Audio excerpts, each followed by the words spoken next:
Our top story tonight, after more than 3 decades in public office, South Florida Congresswoman Ileana Ros-Lehtinen says she's ready to retire. The Republicans' decision came as a surprise. Ros-Lehtinen will leave office at the end of her term next year. The Cuban-born American has left quite a legacy over her years in office at the House of Representatives.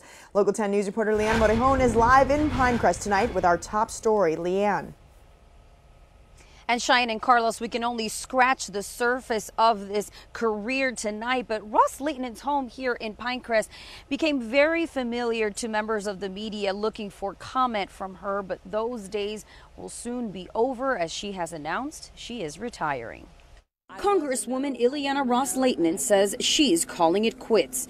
The Republican lawmaker releasing a statement Sunday afternoon which reads in part, "I have been honored and humbled to serve our South Florida community for almost 4 decades. From helping everyday people with constituent cases to standing up to dictators around the world, I am proud of the work we've accomplished over the years. However, it is now time to take a new step. With the support of my husband Dexter and my children, I have decided I will not seek re-election in 2018. The surprise move caps off a career in elected office spanning more than 35 years, spending 7 years in the Florida legislature before being elected to Congress in 1989. Born in Cuba, she was the first Hispanic woman to serve in the Florida House of Representatives and later the Florida Senate, the first Cuban American to serve in the United States House of Representatives, and the first female to serve as chair of a regular standing committee of the House. Ros-Lehtinen authored the legislation that helped create the Florida prepaid college program. She was staunchly opposed to the rule of the Castro brothers in Cuba, as well as other dictatorships and governments with poor records on human rights.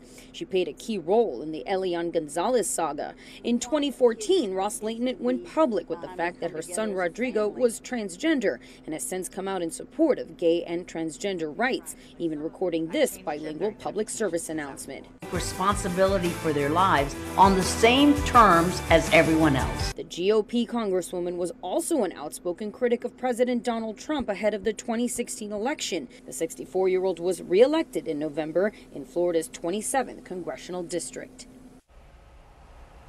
And this move has garnered reaction from members of Congress, other lawmakers on either side of the aisle. You can read those on our website, local10.com.